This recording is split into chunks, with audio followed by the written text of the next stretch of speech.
Anong mensahe ang kailangan marinig ng mga Scorpio? Mula 2025 to 2030, pwedeng nangyayari na to o mangyayari pa lang. Kung hindi man para sa inyo itong magiging reading, di ba, para sa someone na malapit sa inyo o sa someone na kakilala na mismo. Baka may lumabas na gender mamaya, gawin nyo na lang energy, masculine at feminine energy. Pwede rin naman na wag nyo napansinin ang gender. Hindi ko alam kung anong lalabas, kung positive o negative ang magiging reading. Depende sa kung anong mapipick up kong energy mamaya. Kung hindi man mag-resonate sa inyo to, edi i-adjust nyo na lang ang video, hanapin nyo to kung hindi pa rin nandito na. Ito ang last deck.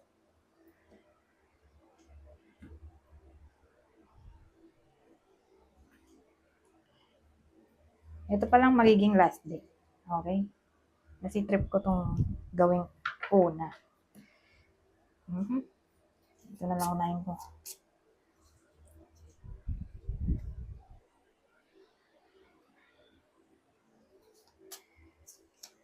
So, may lalaki tayo.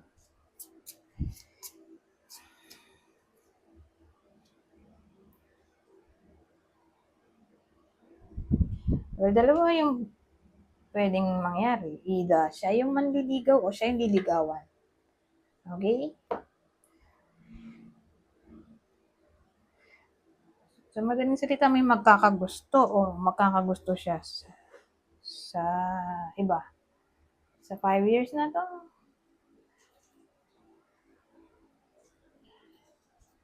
either siya yung magiging fan o magkakaroon siya ng fan. Of followers, subscribers, ganyan eh. Pwede rin naman na magiging maganda yung 5 years para sa kanya, sa lalaking yun, kasi parang mag-show siya ng gratitude. Magiging somewhat thankful siya. So, possibly, magiging maganda ang 5 taon para sa mga lalaking Scorpio. Ayun, tumaw lang aso ko habang tulog.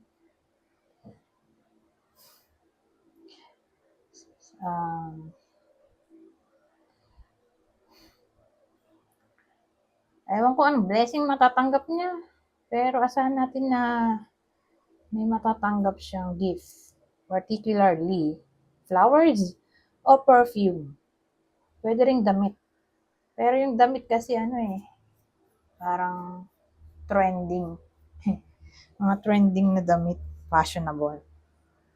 Ganun. Kung di siya yung makaka-receive, di siya yung mag-give. Okay? Kasi pwedeng vice versa eh. So, masaya. Magiging masaya siya. Baka makahiligan niya rin yung fine arts. So, pag sinabi mong fine arts, anything na may kinalaman sa kamay. Music, di ba? Ginagamitan mo instruments. Pwede rin namang acting. Sa bagay, yung acting din naman kamay yun. Pag-express ba?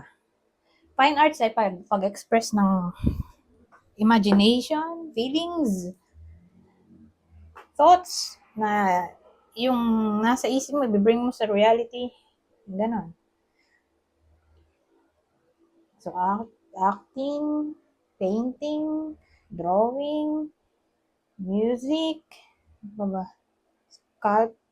Yung nag-sculpture ba? Naguhulma ng mga statwa. Yun lang alam ko eh. Basta ganun, fine arts. Makakailigan niya ang topic ng fine arts o baka gagraduate siya ng fine arts. O magmamastery siya ng mga sinabi kong yun. O makailigan niya ang topic ng fashion.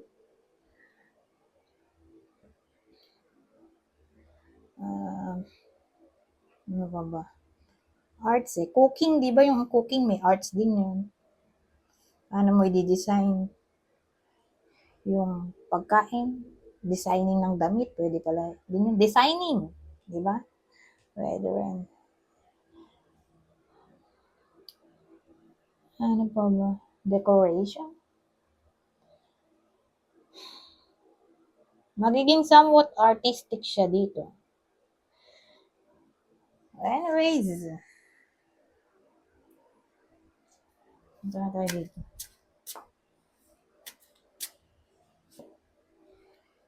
Oh, Swami.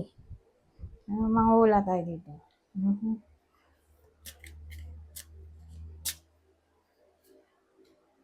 Nick. Madu, mananot.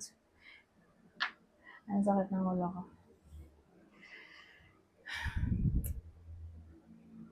O kaya to? Nagalit yung babae. Ano yung nahulaan ng iba sa inyo? Na may makakaaway silang babae? O baka ano to? Para siyang warning o red flag na may someone na galit sa kanya babae. Ganun eh, parang masisense niya na may someone na galit sa kanya, probably lalaki, babae. Okay? Probably babae, mad woman.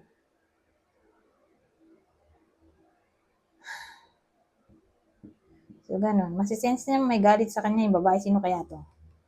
Diba? Maganda kung alamin natin.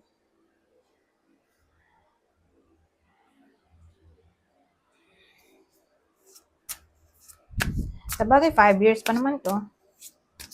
Pero maganda na rin na may idea tayo.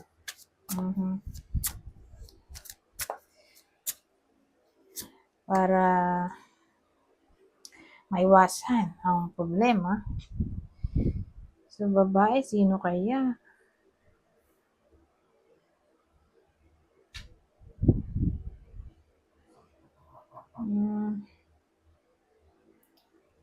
Ayan.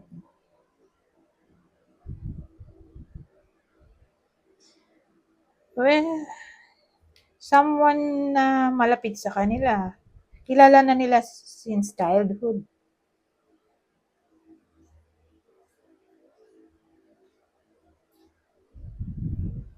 Ganon. Matagal na nilang kakilala. So again, since childhood pa. Ibig sabihin, 18 years old pababa. Kilala na nila tong taong to.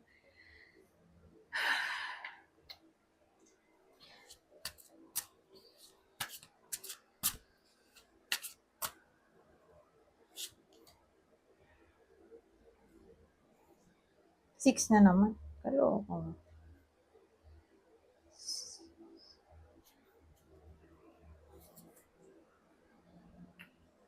Ano kaya to? 6 of imps.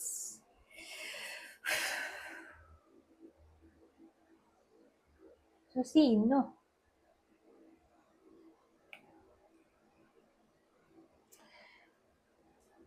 Yung itsura niya, maskulado.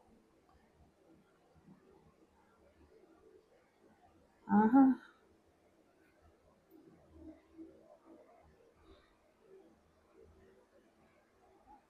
Siguro mahilig siya mag-gym. O fit.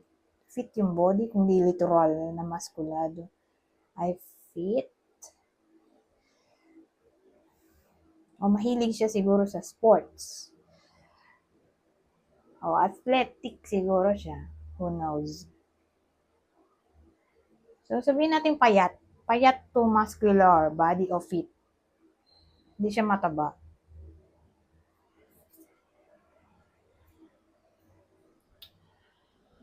Dagdagan pa ba natin ng info?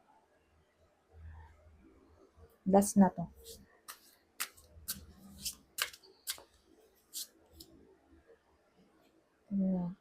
Friend. Friend to.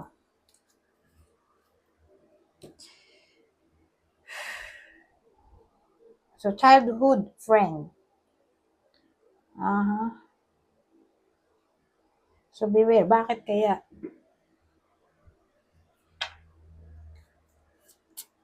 Anong reason? Bakit siya galit? O magagalit sa iba sa inyo? Ano to? Masisense nyo eh. So, iwasan na kung makilala nyo to. Bakit may lalaki ba?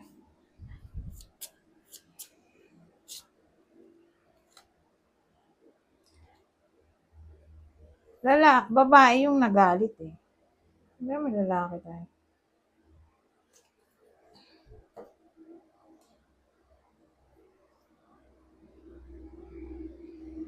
Baka lalaki yung tatamaan ng reading na to. Lalaking Scorpio. Tapos may magagalit sa kanya, babae. Yun yung masisense niya.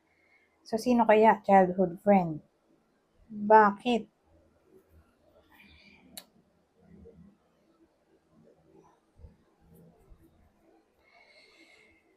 Kung di niya to katrabaho,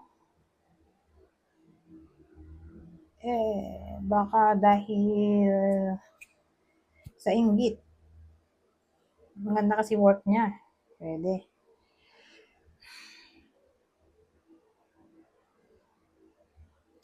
Ano kaya?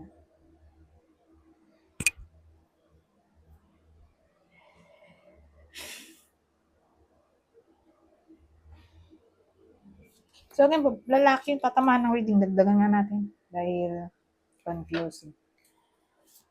Babae nagalit sa lalaki. Lalaking Scorpio.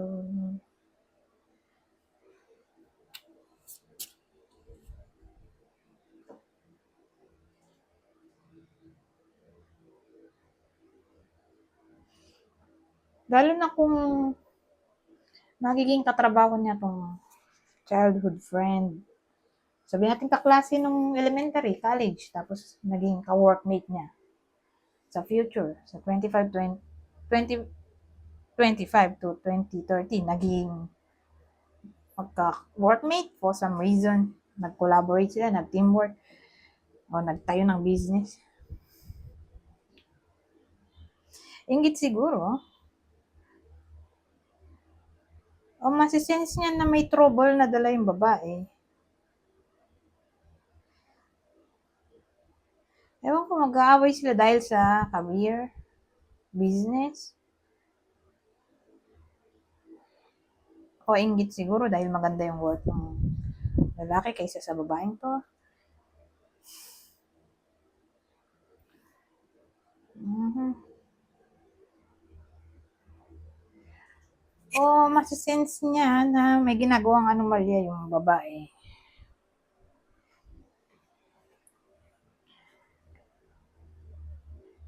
Ganon. Feeling niya may galit sa kanya. Kasi nga, feeling niya, bakit siya gagawa ng anomalya kung friends sila? Ganon. Parang nanakawan siguro siya. Siguro, parang ganon. Feeling niya magnanakaw yung babae. O prone sa chismis, lying,